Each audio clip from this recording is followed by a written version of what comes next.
Vice President Jagdeep Dhankar inaugurated a year-long pan-India campaign Hamara Samvidhan Hamara Saman to commemorate the 75th year of India as a republic today in New Delhi.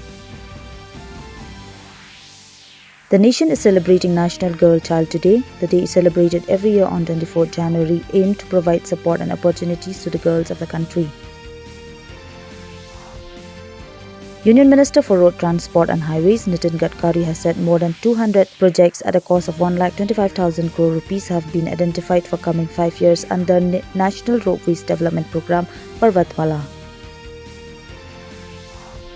The Ministry of Agriculture and Farmers Welfare has invited over 1,500 farmers to witness the 75th Republic Day Parade at Kartavya Path. Indian tennis sensation Rohan Bopanna became the oldest player to hold the #1 men's doubles ranking.